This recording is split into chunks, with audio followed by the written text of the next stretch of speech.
Texas flexing, rolling through the SWAT. Repping for the city, hear 'em in the parking lot. Houston written across the jersey, ain't gon' never stop. Just fans got me tuning in, waiting for the drop. Astros, Texas, Rockets, Dynamo, they coming with it. When they pull up, got the city sitting on a fitted. Straight up A-Leaf, hold it down, ain't gon' never quit it. Just fans got me tuning in, let my dogs get it. Southwest A-Leaf, Texas, throw down here and it's so infectious. We ride for the Houston Astros, Rockets, Dynamo, and them Texans. What's up, everybody? It's Carlos, one of your hosts of the Just Fans podcast, and I'm here like I am with my most loyal co-host, Rios. How's it going, bud? Victory Monday tastes a little bit sweeter this week. There you go. And of course, we don't have Poppy. It's okay. Our ratings just went up higher and higher and higher. But we do have his replacement for today. We got the one and only Tyler Milner from Sports Radio 610. Brother, it's always a great time when you are on. How are you doing, brother? How's it going? Yes, sir. Happy to be back on with you guys. I know we've talked off and on since the last time I was on with you, but it's always fun. I always love coming on here and chopping it up with y'all, talking some Texans. And I just got to say, by the way, too, coming into this episode here right now, I forget how much of a banger y'all's song is for this podcast. Yeah, I'm not blowing smoke up your ass. That's not my style. That is a banger, man. Like, as far as podcast intros go, that's one of the best I've heard in a long time. I appreciate you, bro. That's a shout out to our good friend Mark Drew, local Houston artist, man. He did the Houston Astros parade when they won the series. Like, they got him to perform there. Like, that dude is talented. If you haven't checked him out, Mark Drew is a guy to check out, guys. Mark Drew will put up his info in the description later on. But yeah, bro, no, I appreciate the shout out, dude. Seriously. I'm glad he got to do this. It was kind of last minute.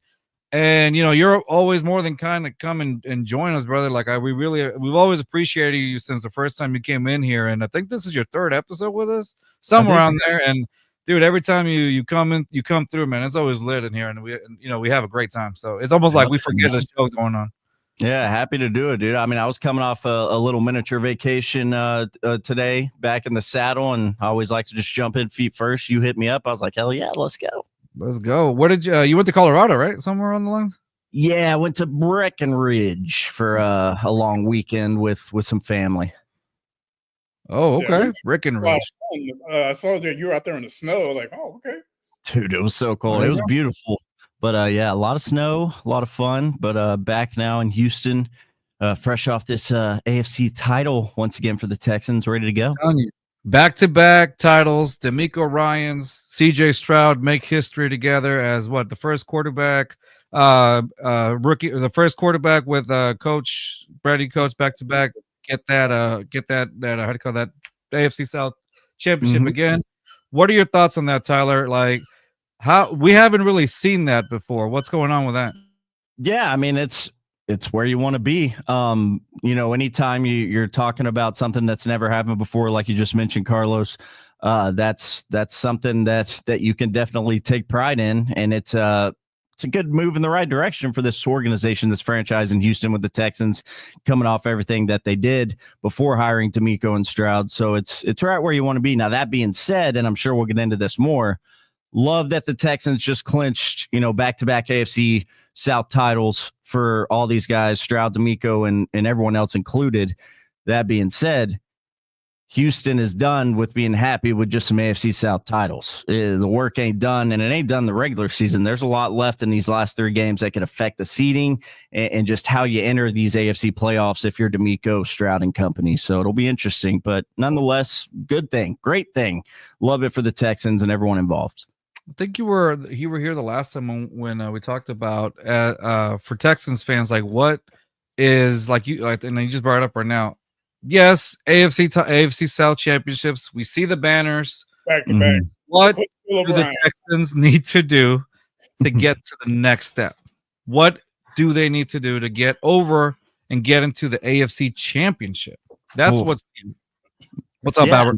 No, you're right. You're right. That's the goal right now. You want to just take that next step, that go somewhere that this organization has never been before, and not to simplify it too much right now, coming off the back-to-back AFC South titles for the Texans. Not simplify too much, but really, in my mind, it's all going to come down to figuring some kind of way out to be competitive and obviously win against two teams, and that is the Chiefs and the Ravens. So it's been a tall task for quite a while. It ain't slowing down in 2024 with Lamar, Mahomes, and everything Kansas City and Baltimore have to offer. But that is the next step for the Texans. Get somewhere you haven't been, and that would be past that divisional round. And see, the thing is now, I know you brought up the Chiefs. The Texans have the Chiefs coming up this Saturday, actually in a short week. Possibility Mahomes is day to day with the high ankle sprain. Rios and I talked about this, but I do want to hear your opinion on this. If you're the Chiefs, what do? You play Mahomes or you don't? That's an interesting one, and it's a tough one. I would ask you first, and if you don't know, it's okay. I don't know. Do y'all know, as far as the Chiefs go right now, with how their schedule is going to end the regular season, is there any risk of them like really getting affected with the seeding for these playoffs one way or the other, up or down? So right now they have a 1-game lead over the Bills record-wise, but if they both end up with the same record, Buffalo has the tiebreaker. That's right. Yeah. Okay. Man, so see, that answer right there makes it so tricky for me, man. Because especially with a high ankle sprain, like that is such a tricky injury, and it's one that Mahomes has a history with too. There's a lot of factors here. Yeah, I think it's like the 3rd or 4th year in a row he's gotten a high ankle sprain around December, January. I'm like, man, what the hell? Yeah, going on. But even if he plays, like, not to go off on too much of a bunny trail, but I mean, we saw Patrick Mahomes win a damn Super Bowl on like one leg one time. Yeah. So if I'm the Chiefs, I would hate to be making that decision. But man, if he is a player, I guess I would say if Mahomes looks at Andy Reid dead in his face and is like, "Hey, Bundle Rooski, I'm ready to go," then I'd probably let him play. But yeah, you got to be careful. That's your guy. I mean, as it is with any NFL team, your quarterback one is going to be vastly important once we get through these last 3 weeks into the playoffs. Patrick Mahomes is no stranger to that. So that's tough. Where'd y'all land on it? Would you start him? So, I honestly thought no on that one. Just because that defense, the Texans defense coming, is not to be taken lightly. They go after the quarterback. Danielle Hunter is not going to stop for how do you call it, for Patrick Mahomes. Will Anderson Jr., same thing. They're coming straight from Mahomes, especially. They'll smell blood on Patrick Mahomes. They are not going to go easy on him. And so tackles Tim Settle and Tim Settle, D'Amico Autry. Like they have a whole defensive line of guys ready to go after Patrick Mahomes. So that's why if I were the Chiefs, that's why I'm not a coach, by the way. But if I were the Chiefs, I'd be like, I'm gonna save my quarterback. The only thing I really do have to worry about is really what the first round, the bye week or whatnot, if anything. But is it worth me risking my quarterback to get that? Or do I just let him rest and at least he can get the bye week himself? Does that make sense? Yeah, that makes sense. And it's a great point because, I mean, I feel like anytime I've been on Twitter off and on throughout the regular season so far, I mean, y'all see them. There's multiple different graphics being put out by different organizations and different people out there in the Twitter sphere. And you always have the Houston Texans in 2024 in those top rankings when it comes to the pass rush, when it comes to that defensive front. They've been nonstop for the most part. In 2024, as you just laid out, Danielle Hunter, that bad MFer, really kind of leading the way as far as pursuing the quarterback. So that would be pretty scary if you got a hobbled Patrick Mahomes back there for KC. And as Albert says here, Chiefs have 2 games in 5 days, and they also play Christmas Day also. I don't want to hear it. It was on Christmas Day, and that's another fearsome pass rush. So they got some tough decisions to make. Like, do you play them against Houston or do you play them against Pittsburgh? And that's quite a conundrum to find yourself in. Go against TJ Watt or go against Will Anderson and Danielle Hunter and that the stable of defensive tackles that the Texans have. Yeah, and the commenter, F off, man. I don't want to hear that. 2 games in 5 days. Texans got 3-11. Okay, so take that and get the hell out of here, and let's focus on the hometown team. Okay. There you go. Our one follower there, Tyler. All love, friend, whoever you are out there. No, we're messing with you. No. But no, exactly. I think I would obviously play conservative here, obviously, for obvious reasons. I would play conservatively and not start Patrick Mahomes that day. That's what I would do. That's where I'd probably lean. Yeah, I think so too. But like Real said, you The do have set him up the whole playoff too. Sit him out. Sit him out. All right. So speaking of the defense, my goodness, you had Derek Stingley, who broke essentially 2 records against Miami. One, there you go. Real's got the jersey on. Derek Stingley broke. What was it? He was the first NFL corner to ever get, what was it? Pass deflection and 2 interceptions. No, first in the history to get 2 interceptions and 2 tackles for loss. 2 tackles for loss. That's what it was. Yeah, I hadn't heard that. That's a hell of a stat. Yeah, and then and the reason we know is because Texans PR put it out. And then he also, I think he's the only player to get back-to-back 5 interceptions in December, I think. Yeah, for the Texans. That's a franchise record on that one. That's quite impressive. Derek Stingley. Now, we were talking about this, and we think at this point now, can you legitimately say that the battle between the comparison of Sauce Gardner? No, his name is Ahmad. He's not Sauce anymore. He's Ahmad. What do you think, Tyler? Do you still think Sauce has a little bit is still over on Derek Stingley, or do you think now Stingley has surpassed Gardner on this one? So in my mind, whenever you're talking Sauce, I'm sorry, what was his name? Ahmad Gardner. There you go. Whenever you're talking him versus our guy here in town, Derek Stingley Jr., I would preface what I'm about to say by saying I think it is obvious and without a doubt, and just on black and white paper, that you see Derek Stingley Jr. is having a better season this year than Sauce is. I don't think anyone can really argue that. Now, as far as just them as players, them as cornerbacks in the NFL, as desired number 1 lockdown guys for their respective defenses, I kind of struggle with trying to rank them 1 and 2, to be completely honest. And not to dodge your question, because anytime I can, I want to put a Texan over everybody else. So, but I really do struggle with that, because even coming out of the draft, and I think we've still seen this to this day, almost 2 seasons into both of their careers, or 3 for Sauce, whatever it is. They're just very different types of cornerbacks in my view. You got Derek Stingley Jr., and don't get me wrong, I know the position is for the most part going to require you to do the same things, and they do a lot of the same things very well.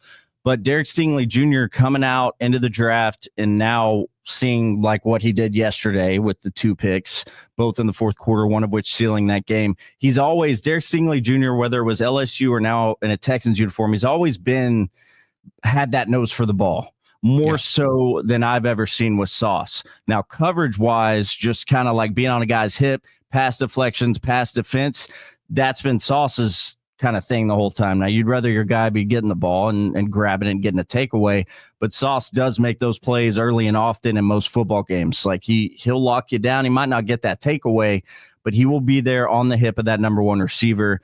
And I think we see that too with Derek Stingley Jr. I'm not saying he's like off on coverage and sometimes he just gets blown by, whatever. Yeah. But he just always has had that more of a nose for the ball, more of the athleticism needed to just make insane plays to grab that football, to get that takeaway. I always think about the pick from last season with Stingley. I cannot remember who the Texans were playing, but he jumped a route, but it wasn't no normal jump in a route. It was a line drive pass over the middle, and he kind of did a swim move at the last second and came over and snagged that ball. Freakish athletic play, and that's just kind of, in my mind, like what Stingley is. Yeah, that was the Broncos game. I remember that one. He caught it like a center fielder, basically.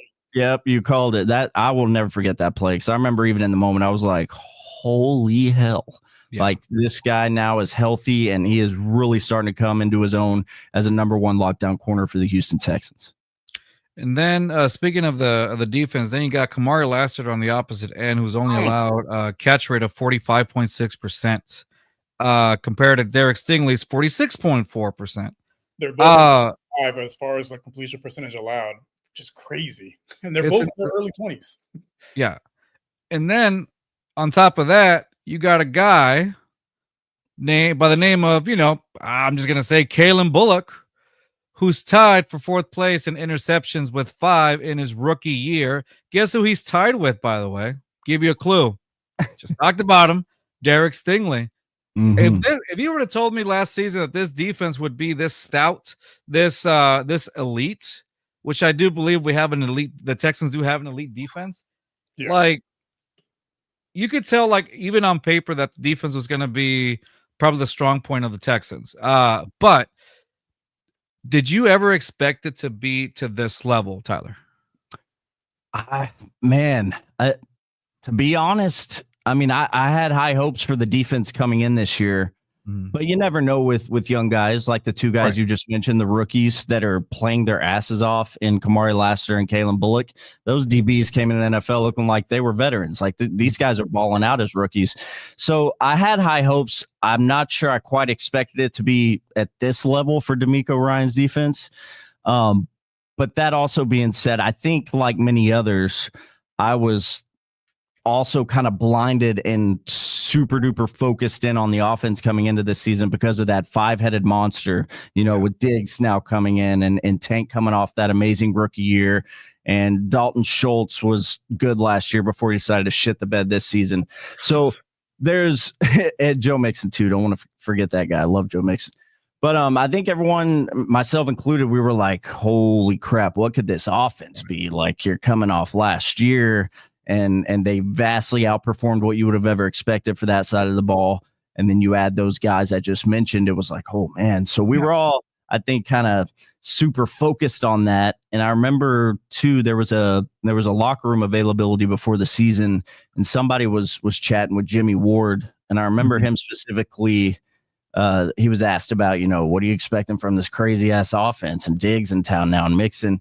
And I remember in his answer, Jimmy Ward was like, look, we love all that. We love those guys. And we expect them to ball out. But he was like, but don't sleep on our defense now. He's like, we expect to have a top tier upper echelon NFL defense that's going to win games in 2024. And maybe that was something I should have taken more note of, because I didn't expect this, especially not with Jalen Petry's out right now with the torn pec. He's done for the year. He's been one of your better players, better DBs in Houston this season. And we just saw them hold the Dolphins to 12 points yesterday. So it's all nuts, and it's awesome to see. But no, I don't think I ever expected them to be kind of this almost, dare I say, Super Bowl caliber type of defense in Houston. It's an elite defense. Do you think they could actually hang, like, again, I'm not trying to reach over here or anything, because I know that there's a lot of work that the offense needs to make before you could even really consider them at this point. But this defense, if we're talking about defense alone, I believe they can hang with the best of the best out there. Like, that's to prove against the Lions. That proved it to me. And the Bills. Look what they did to Josh Allen. 9 completions. Like, he had one of the worst stat lines of a quarterback in the last 30 plus years. Like, this defense. And that's probably going to be your MVP. Yeah. So that's something the defense can hang their hat on, because if Josh Allen keeps playing, finishes the year out like he has for most of the season, he will win MVP, and the Texans defense is going to be like, yeah, we remember that guy. Remember what we did to him. He's still in our back pocket. Yeah, he's still there. The when I was talking about the Lions, like, the Lions came in hot. That's a game that they could have won easy. Like, they could have won it. I mean, Jared Goff, you picked him off 5 times. 5 times. Booker T is telling you the same thing 5 times.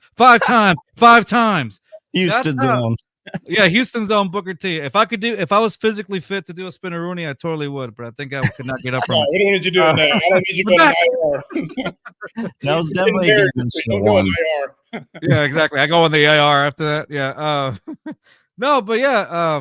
Nonetheless, like you picked off Jared Goff 5 times, and Jared Goff was coming in hot, and you picked him up 5 times, but you still managed to lose the game. I thought that was a heartbreaker. That was such a heartbreaker. Snatched defeat from the jaws of victory. Like, what the fuck? Yeah, no, it's been, and I know you can almost say this for any given football season or any season of professional sports, but it really, maybe more than ever in recent memory for me, it feels like such a weird football year, football season for the Houston Texans, because you have games like that. You mentioned Carlos with the Lions, who are considered, very, very top tier in the NFL this season. They are one of the Super Bowl favorites. You have a game like that where they come in and you should have won. The Texans should have won that game. You crap the bed, you crap all over yourself, you don't win. And then you also have games like the stupid ass New York Jets game where that is not a top tier team this year, and you just got your ass handed to you. It's been such a weird season, and I know a lot goes into that with injuries and the way the schedule plays out and stuff, but it's been so strange. But glad to see, hopefully it continues into December football, but glad to see it looks like, at least on the defensive side of the ball, this Texans team is getting primed and ready for playoff football. And even then too, like when you're talking about those games, the one that I think the people can remember has the Titans game. Like that one was such a winnable game. That one might have hurt me the worst. Yeah. I was the only person, and I was ready to fight people. You just lost the Mayo guy, like his first ever in division win at your place. Oh, that was awful. That was hard to see. I do want to bring up this stat that now that the Texans are back-to-back AFC South champions again, and this is a stat that we brought up on one of our shows back in April of 2020 of this year. Okay, and it said this is before the uniform reveal or something like that. It says the Houston Texans have a challenging schedule in 2024. 7 games will be against teams who went to the playoffs in 2023. Not to mention the Texans will play 11 teams that went over 500. And the question that we posed was, how successful will the Texans be in 2024? Well, they're sitting at 9-5 right now. Yep. And AFC South back-to-back AFC South champion. So that's how that ended up to be. Now, of course, I will say this, credit to a weak division that the Texans are in. Let's just be honest there. It is a weak division. No doubt. However, I think one thing that I was talking about with Rios off air here was, yes, it is a weak division, but at the same time, a lot of those teams that were talked about that went over 500 or that were 500 or that were even in the playoffs, the Texans kept it pretty close. Mm-hmm. What one-score games? Outside of the Vikings and the Jets game, every one of the losses was a one-score game. Every single one. Yeah, it almost feels like not in my view. I'm not saying this is like the lone and only factor or anything. I'm not trying to be a hater, but it's the one that I think about the most regarding what you just mentioned, the one-score losses and losing some of these close games. Man, it is just nothing has resembled to me that kind of killer instinct finisher type of dude we saw from CJ Stroud last season. And that pains me to say. And I hope I'm not out on CJ Stroud. I'm not saying I still believe more than anything in CJ Stroud and that he is the franchise quarterback for the Houston Texans. But this football season, I don't know what it is, but it is never all these situations going into like a last drive or you're just trying to close that door and finish, as D'Amico would say. We saw him do that basically, I think, every time you needed him to last season. And this year it's just kind of like, man, where's that at? Where is that at with CJ? So let me ask you, do you think, like, one of the last times we were here, I always quote you on this whenever we go on other podcasts and talk about this, and I always quote you this because I remember you said it and I agreed so much with it, and I still do. It was, there was a lot of talk in the media of like, well, now there's a tape on CJ Stroud, so he's definitely going to regress. And I remember one of your comebacks, which again I quote myself, and it was, yeah, but it works both ways because tape works both ways. He's also seeing those defenses. Now that the Texans are where they are right now, do you still feel the same way, or do you think there has actually been some regression in CJ Stroud? Not to put you on the spot or anything, because I know I was going to be the question. That is a tremendous question, and thank you for quoting me and reminding me of that quote. Yeah. I'm so freaking smart. God, I'm good. I'm just got to be an Aggie, I guess, right? Has that Aggie education, brother? Oh man, it's the only good thing I got out of there. It ain't my sports fandom of that football team. But no. Man, it's possible. I think I wouldn't say definitively that CJ has regressed, unless you want to classify.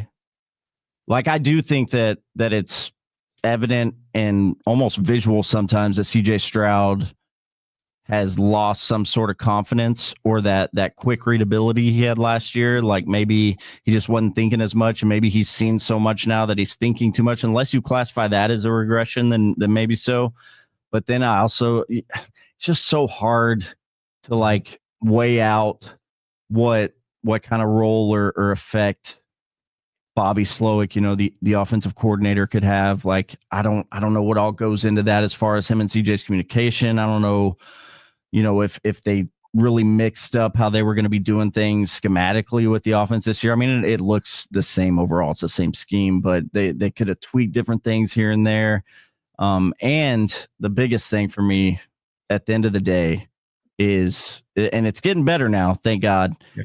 But the first half of this football season, and maybe a game or two more than that, this offensive line in Houston did CJ no favors in year two. And that is a quick way to get a young, he's still only in year two. That is a very quick way to get your young franchise quarterback in his own head, not being as decisive on reads, and that's kind of what I think we see a lot with Stroud, is like indecisiveness and looking for that pass rush, here and there now, because he's gotten hit so damn much. But ultimately, I guess, short answer for you, Carlos, I wouldn't say CJ's regressed, but I think maybe some other parts of this offense did. Okay. Yes. No, I think if we've seen any type of regression, I'm gonna go with Bobby Slowick as far as play calling. He did a good job of, basically scaling down his playbook for, a young quarterback last year, but he didn't really do anything innovative, and it's a lot of lack of creativity, honestly. It's like, this is year two. Like, you got to be able to open the playbook a little bit more, get a little bit more creative, but it's like they're like stubbornness almost. Very reminiscent of Bill O'Brien. Like, bro, you see that the quarterback hasn't enough time to throw the ball. AFC South champions, Rios. AFC South champions. AFC South champions, Rios. Sorry, I had to do it. Go ahead. Oh, I get it. Nah, but like, you see the quarterback doesn't have time to throw the ball. Why are you drawing up these plays that take time to develop? 7-step drops. Like, it doesn't make any sense. Like, yeah, I'm with you on that. That's a lot of factors, and man, yeah, it's been so up and down with the offense. And you got Mixon starting the year running all over everybody, and the run game obviously always helps your quarterback out. And then you got games like yesterday where we really couldn't run the ball for anything. More than, I think, about half the rushing yards in the game yesterday for the Texans came off that fake punt with a Goombawale. So it's yeah. Yeah, it's interesting. It was hard to watch. Yeah, Joe Mixon, I think he had 12 carries for 23 yards, averaging 1.9 yards per carry, and his longest run was like 5 yards. I think a lot of it had to do with the hip drop tackle. He didn't look right. That too. I agree with that. Yeah, he took himself out a few times as well. Like, second time this year. That really gets him. And no flag, obviously. Yeah. So to get back to that question, I honestly I think that CJ, because of the hits, because of the O-line not doing him any favors, I think that it has affected CJ's internal clock a bit. Like you said, I think the decision making kind of it's a little weird. Now, I did see some improvement during the Jags game when the O-line really did like start they gave him some time in the pocket, and then they went into the bye week, and then when they came back and they did that shift with Titus Howard going into the left guard position, and then Blake Fisher taking over for Titus Howard at right guard, at right tackle. I think it made a difference. Yes, CJ Stroud still got sacked 3 times on a with a defensive line that isn't really known to get sacks in Miami. But nonetheless, I did see, even with that, improvements where CJ Stroud had some time, and you got to see a little bit of that CJ Stroud magic as he was going down, and he threw the ball to Tank Dell, like Rios mentioned before, had mentioned to me, and I think Tank Dell got the first down, and so those little moments are what made like CJ Stroud last season, and it was refreshing to see that coming out of CJ Stroud against Miami. Yeah, and that play is a sack, but he was able to stay upright for just half a second to get the ball out. Yeah, you love to see it, and I hope at least for now. I mean, things change, and we'll continue evaluating each and every game, these last 3 games of the regular season. But as of right now, I would be just fine and pleased if this is the group protecting CJ Stroud, at least for next, for Saturday against the Chiefs. Like, let me see this group again, because I can tell you one thing. I'm done with Kenyon Green. Like, you can't run Kenyon Green soft ass out there again and put your quarterback at risk. It has been a miracle, guys, to me at this point, knock on wood, that CJ Stroud has not been injured, to one degree or another, because he's gotten hit so much, and so many of these times that I'm watching CJ Stroud just get immediately blown up after the snap, it's because of soft ass Kenyon Green out there just getting run through like baby Dookie. Like, I'm done with Kenyon Green. It's an awful draft pick for Nick Caserio, one of very few, if it's no doubt, undoubtedly the worst in my view right now. And that's going to happen. It's fine. But it's time now. Like, you just got to move on, cut him, whatever. This kid ain't going to get it, if you're asking me. But Tyler, he's an Aggie. I know. He doesn't give I'm sorry, I have to say it. No, I'm good with it. He plays football like the Aggies I saw play football against the damn Longhorns a few weeks ago. So it all adds up and makes sense. It's logical. And they could have had Kyle Hamilton. Nah, let's take Kenyon Green. That was that was when they like Kenyon Green over Kyle Hamilton, the right choice. Yeah, it's tough to look back. Look, every once in a while, not every pick is going to be. Like, was he on the phone with Bill O'Brien? Like, what the fuck was the thought process? Stop talking about Bill O'Brien, Rios. I'm having flashbacks over here, okay? PTSD. Hey, back-to-back champions. Back-to-back champions, Tyler. Back-to-back champions, Tyler. Doesn't matter, Brian. Doesn't matter, Brian. That dude. Back-to-back champions. Move on. Scarred me for life. Hey, I will say this. I was talking to Rios about this too. That Frank Ross designing that trick play on special teams. Look, we've talked about our trauma in special teams plays in during a risky time, and honestly, that helped. That helped right there. It's part of the healing process, because the world is healing. The world is healing. I'm not one for, like, there are some guys up here at Sports Radio 610, and I'm not hating either, but like that really kind of at different times blow up Frank Ross and how great, and that's not. I'm never gonna feel that way, to be completely honest, and pull the carpet back, as Ron would say. I'm never gonna feel that way if you're a special teams coordinator, but I want a good one. And Frank Ross appears to be a damn good special teams coordinator for the last few years in Houston, and thankful for it, because you needed that from Agumba Wale to grab that win against the Dolphins yesterday. And there goes Carlos. Bye, Carlos. Should have paid his internet bill. Nah, but like with Frank Ross, it was real gutsy. Like, after that play, I'm pretty sure he had his nuts in a wheelbarrow, because, man. I got kicked out on my own. He's back. Like, after that play, Frank Ross had his nuts in a wheelbarrow, because, man. What is it, Randy Marsh? The Randy Marsh thing? Yeah. Oh, man. Yeah, that's incredible. But yeah, no, dude, but for a good moment, like, it looked like he had fumbled the ball, but the way that Owundawale got up saying like, "Nah, he didn't," like that, it was the reassurance that people needed. Mm-hmm. No doubt. I was standing up on edge. I'm like, no, please, not another one, not another failed tail punt. No, please, never again. Yeah. Danielle Hunter and Will Anderson Jr. What an asset Danielle Hunter has been for the Houston Texans, going to the Houston Texans for a pay cut, as opposed to the Colts, who were trying to get him this offseason. Well, what a relief. In the draft. Who wants to live in Indy? Nobody but Kiss Cousins, man. Yeah. I mean, it's it's like I said, that to me, I'm like, Will Anderson, like, what is he at now? 12 sacks, right? He's at 12 sacks for the season. He's second. He's second in the league in sacks. That is incredible. Well, like, now it's like, I know people were worried about, well, you let go of Jonathan Grenard, but got Danielle Hunter. But talk about an upgrade. The upgrade. No hating on Jonathan Grenard at all, but I'm just saying that he's falling in Minnesota, but I think with Danielle Hunter, much higher ceiling. Yeah. No, I loved. I mean, that was a hell of a pickup for Nick Caserio. And to be honest, I remember it was within a couple of weeks of that news that the Texans were bringing in Danielle Hunter to add to the defensive line. I remember Nick Caserio did a sit-down interview with someone up here, and listening to it, and they got to the Danielle Hunter question and just about bringing him in and what they saw and why they liked him, blah, blah, blah. And you're always listening to guys like Nick Caserio, an executive with the team. You always listen with a grain of salt. You never know, what games they might be playing, just how forthright they're being.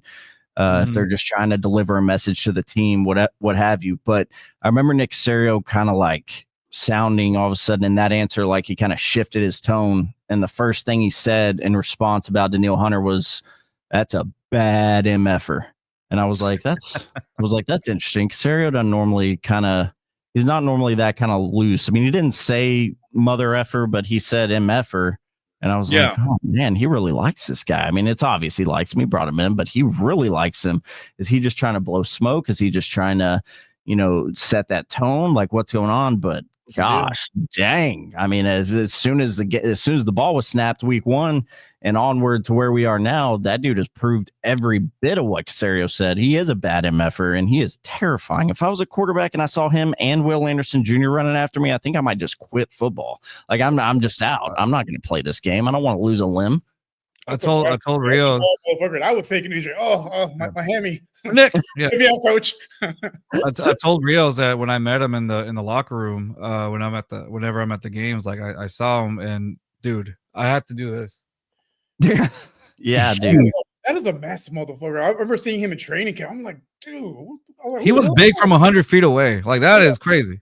Yeah, I mean, and like 0% body fat, just muscles on muscles. Like that's sounding a little weird now, but he's good. We saw. You remember that time you were on here talking about Mike Evans, bro? I don't know. That's 2 in a row. I'm a little confused here, Tyler. Hey, I do have a crush on Mike Evans, so I'll just admit that right now. No, what is it? We listen and we don't judge. Yeah, we listen and we don't judge. Mike Evans is one of a few Aggies I can actually be proud about. So I might have to get a Mike Evans jersey or something. There you go. Let me see. That was well, we got little Mike Evans on the Rockets.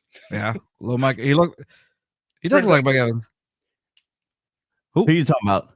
If you look at Fred VanVleet, he looks okay. I was struggling to think of who looked like him, but no, yeah, Fred's the one. Yeah. I want to go back to what you said about like Nick Caserio being like at that point. Remember when he was defending not defending, but when he was like talking about Aziz Al-Shire hit the hit. Mm-hmm. And he actually went off and said it was BS. I was like, yeah, he had receipts. Hell yeah. What? That's my jam. God, dude, that's one of my favorite days in sports radio in the last few months. Like whenever I was listening live right here in this seat where I'm talking to y'all from, and when that press conference started, I thought going in it was going to be a soft shoe. Like, hey, the whole we're moving on, which they got to like the next Monday, but the whole we're moving on, we'll let the league handle it. That's what I kind of expected.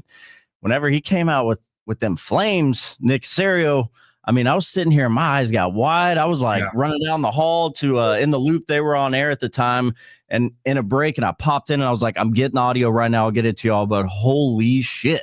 Like Caserio just went scorched earth on these fools, and I loved every second of it. That man was cooking. He was cooking, dude. It was crazy. Like I hadn't seen that like before. I was like, he went out because it's Nick Caserio. I mean, Nick Caserio, what's yes, you've seen him get a little. I mean, I can't think of a time where I saw him like emotional or show any sort of emotion besides of how he is. But when he came out and started just like he came in full blast and like hands up, like let's go. I was like, hold up, That's Nick Caserio. That's Nick Caserio. The guy that picked Kenyon Green. That's Nick Caserio. Like, yeah, man. It was on site that day with Nick Caserio. It was on site. Yeah, yeah. Because I mean, he gets started or whatever, and he sits down, and it's a presser, and he goes into like an opening statement, for lack of a better term, and you can tell from the word go, he's feeling spicy, and you're kind of like, oh, all right, he's not a fan of what's going on with this Aziz thing, and then about 20 seconds into his, initial remarks, his opening statement is when he drops quite frankly, it's bullshit. I was like, whoa, Nikki, you just cursed. Yeah. No, I loved it. It was so good.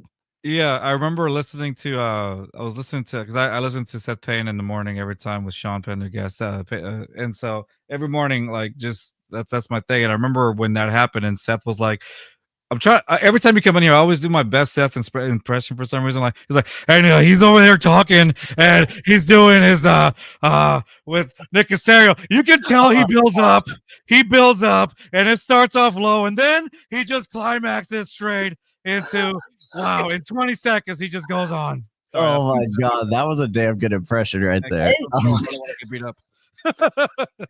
Oh no, Payne and Pendergast actually, like, they were the only ones at the station that I was in line with on all that Aziz stuff. Like, me and Sean and Seth kind of all had the same-ish, in a roundabout way, opinion on the Aziz thing and the suspension and all that. And then my hosts on the drive, Clint and Ron, were being soft asses and acting like it was the worst hit you've ever seen in football.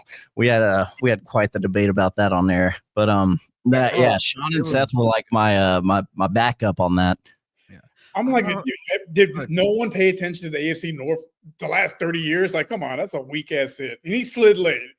That's how you cheat the system, and hey, you fuck around, you find out. And he did. Yeah, a lot of virtue signaling out there when it comes to some of these hits, if you ask me. I honestly do. Like, and we went on record and saying it on our other show. Like, that wasn't intentional. Like that was not an intentional hit. And I'll double down it. That was not an intentional hit. It was a leg slide, and he led with the form. Like, there was no contact to his head. Yes. Round, like. And even if you don't want to go as far as like we're all three saying here, and even if you don't want to say definitively that it was not intentional, the thing is that during that whole thing, at least for the people I talked to, primarily we're on the show Hughley, it was made out to be not just that, no, it wasn't not intentional. It was definitively intentional. He did that. Like, he came in like with an egregious mindset. And I'm like, how can you definitively come to that conclusion at the expense of this dude you know nothing about as far as what's going on in his head, what happens in that split second as a professional football player none of us can identify with? Like, it just blew my mind that people were just immediately like, oh, this guy, he clearly, like, he was out for Trevor's head. No, if he wanted Trevor's head, he'd have it on a damn platter. Like, it's mind-blowing to me. Yeah, I didn't think it was intentional. I think it's just the fact that the way that I saw it, and again, everybody can disagree with me, but it doesn't matter. Every quarterback tries to do the little trying to gain some extra yardage. Yeah. I think Aziz was coming full blast, just like he always does, because he plays hard. He was going a ball carrier, Lawrence. He's a defender, and I think that he, in a way, like, he saw probably trying to get that extra yard. Mahomes is known for doing that. We saw Josh Allen try to do a little fake as well, and like, and this is what the quarterbacks do. And at some point, it's like, okay, so how can the defender know exactly how it is? And yes, you can say, well, he's a professional, he should know, but that's kind of like a weak argument. Like, you, like, definitively, like, that Aziz was going to try to get the tackle, but you expect to defy the laws of fucking physics. Like, come on, man. This guy's 250 pounds running about 20 miles an hour. What are you supposed to do? Well, like, that's not how physics work. Like, come on. No. Science. What is that from Breaking Bad? Science. Anyway, yeah. So that was our take. Yeah, we felt sorry. I like we're catching up on all the things that we had missed. That was awesome. Yeah. So the Aziz, yeah, okay. And then okay, so now that the Texans are in the AFC, the AFC South champions back to back in the playoffs, I mean, depending on who they face, you hear a lot now that, ever since the Texans went in, one and done. Do you utterly think that could be a case, or do you think the Texans could put up quite a bit of a fight considering those games? Sorry. No, you're good. Yeah. No, I mean, it's definitely possible. A lot of football left, I think, with these three games to kind of see where the Texans are going in comparatively to whoever their opponent is. You never know what could happen. Yeah. That also being said, I wouldn't say that it's more likely than not. Primarily because of a lengthy conversation we just had a little bit earlier, and that is this defense. I think playoff time in the NFL, and really especially in years past, at least in the AFC, if you have a defense like what we're seeing from the Houston Texans right now, you're never going to be counted out of a playoff game. That's what's going to keep you in it. And you're going to need CJ to make some plays. You're obviously going to score some points, but that defense, if they keep playing at this caliber and they keep getting takeaways like this, what'd they have 4 yesterday? 3 or 4? Three or 4. Yeah, but I mean, Kalen Bullock, Derek Stingley Jr., Laster, those guys ball hawking and you got the bad MFer, Daniil Hunter, Will Anderson Jr. up front. You got Henry To'oTo'o playing his ass off. This defense is for real. And I think because of that, I don't think you could go into any first round or wild card game in the playoffs and just say, yeah, see what the Texans got next year. It's just saying it. I do not think that is the case at all. Yeah. I think the one guy that we had talked about, sorry, I forgot to mention this. We didn't know what was going to happen coming into the season the last time you were on, and we had talked about Jalen Petrie. Now, obviously, we know what happened, pec injury, out for the season, but at the time, we were looking at a second season, and it wasn't a very productive season for Jalen Petrie. His first season, his rookie season, was phenomenal. Second season was not a good one whatsoever because I think they were trying to figure out what to do with Jalen Petrie. This season, I always bring it up. I wrote an article on him right before the season started, how they were starting to use him when we went to training camp Rios, and we started seeing Jalen Petrie be put in that little star role position, and kind of similar to what he was in Baylor. And I felt like him being closer to the line of scrimmage, he was able to make more plays. I still think that when he was on man coverage, it wasn't his strongest suit, but man, he was, when you put him up in the line of scrimmage, he was doing better. Like this season, he balled out. That Lions game, he balled out in that Lions game. Facts. Like he made his name like known that Jalen Petrie was there to play in prime time. So I thought definitely a big upgrade. I was very happy for Jalen Petrie. Of course, the season ended the way it did for him, but man, what a season for Jalen Petrie this season. Yeah, no, I think 2024 was a big time, as you just kind of laid out there, big time rebound year for Jalen Petrie.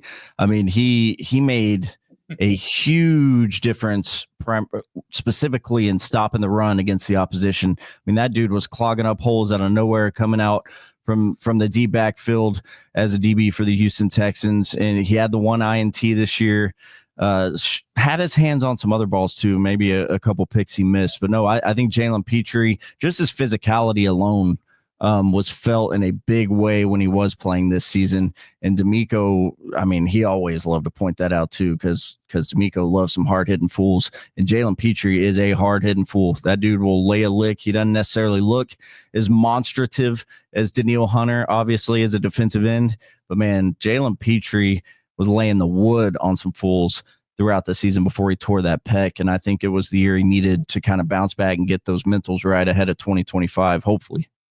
One of our commenters here, Brandon's always joins us whenever we're live. Honey Badger 2.0. I could see it. Honey Badger was one of those. He started off as a corner, but he wasn't. That wasn't his strong suit. But when he was, playing in the box, closer to the line of scrimmage, that's when he really flourished. And we see Will Petrie, and hey, he's 2.0 Honey Badger. I'll take that. I'll take that any day. Added to this stellar defense that the Texans have going on, why not? Yeah, I can see the similarities as far as like the high intensity and kind of just sideline to sideline play that both those guys have. Lastly, and finally, Stephon Diggs experiment. Do you think that was the thing that was the news, the news that was going on with the Texans? They acquire Stephon Diggs, dealing with the drama and everything. I didn't see the drama.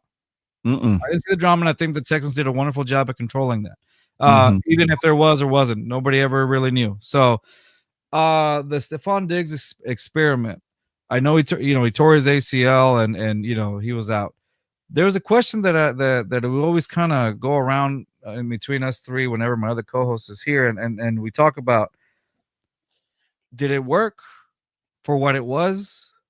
Was it worth it? Or was it to the point where the Texans were trying to force feed the ball and it kind of hindered a little bit in other receivers' way, kind of like Tank Dell? What do you think? I loved that they brought Diggs in. I really like Diggs as a receiver, as a guy on the roster in Houston.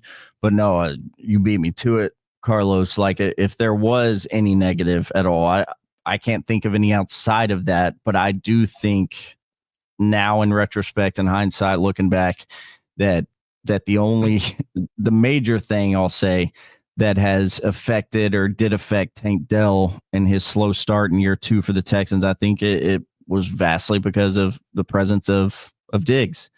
Tank Dell, we saw his production just get off to the slowest start this year, and it's never really gotten picked up in a big way.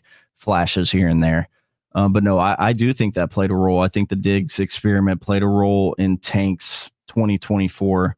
But other than that, if you weigh that out with just what you get from Diggs and what you were hoping to get from Diggs and what you would hope to get him if you keep him in Houston, I still love Stephon Diggs. I think that dude is just, I mean, he is a baller.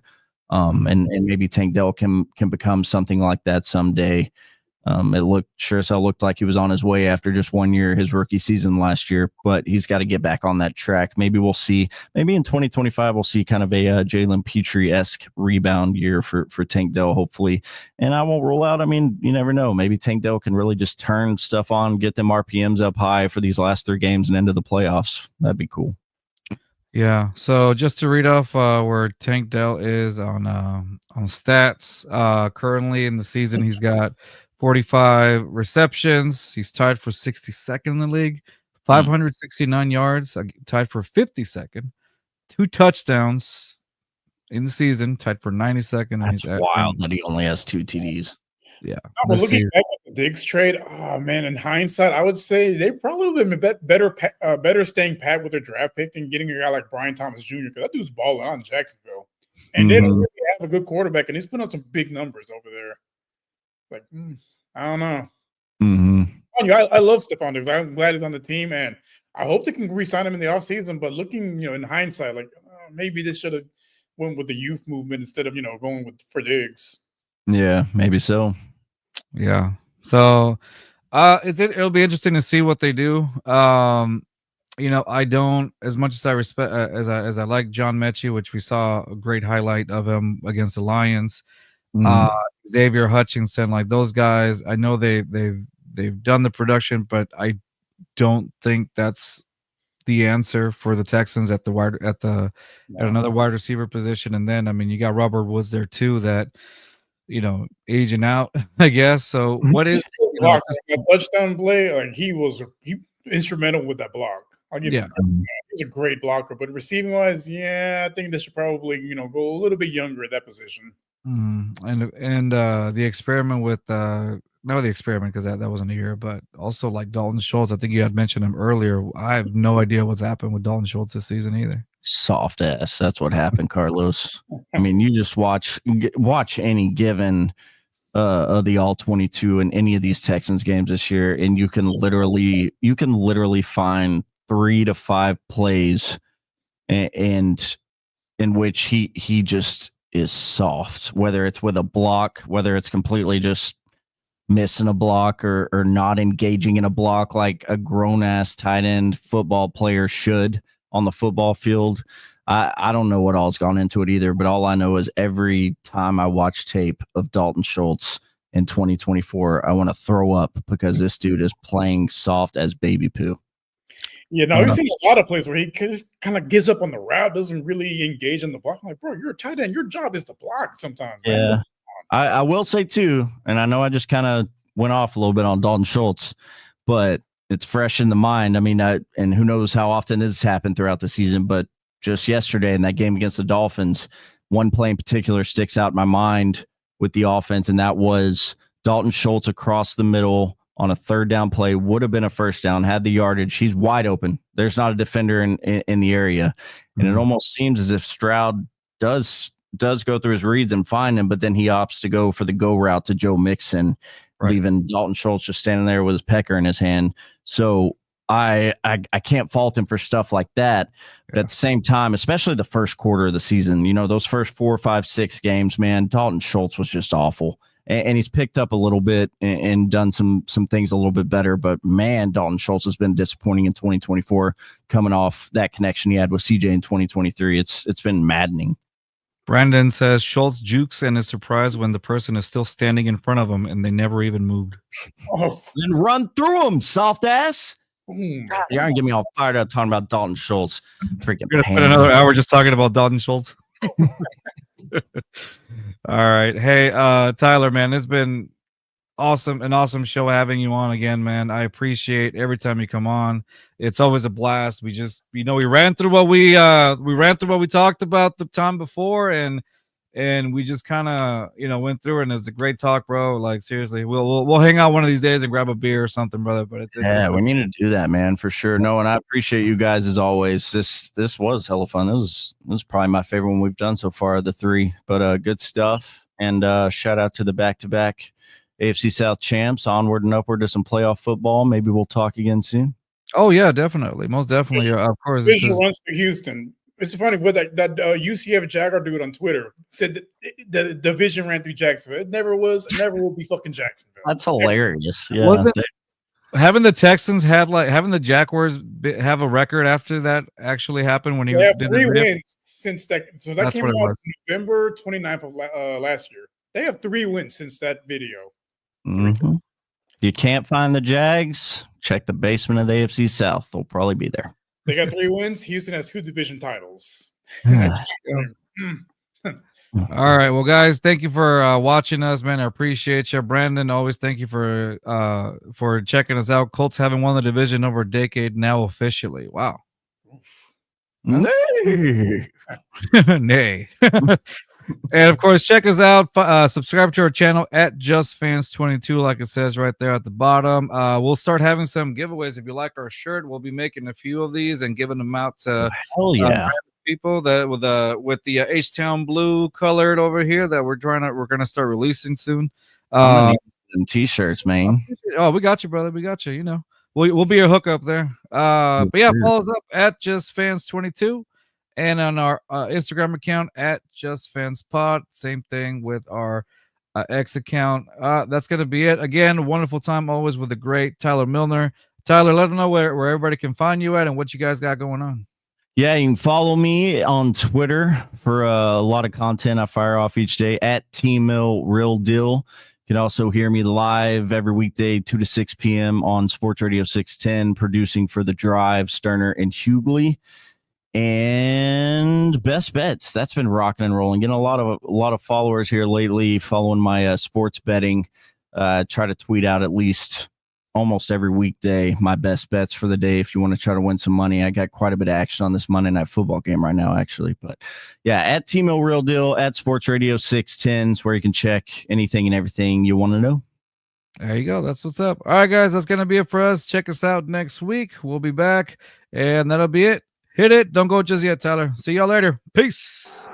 Southwest A-League, Texas, throw down here and it's so infectious. We ride for the Houston Astros, Rockets, Dynamo, and them Texans. If you ain't never been down here, but rule number 1, you gon' respect us. Just fans in my speakers, new one drop, they bout to bless us. I might right through the SWAT, playing just fans right through your spot. Look, and I don't know what you thought, but right here, dog, we gon' rep the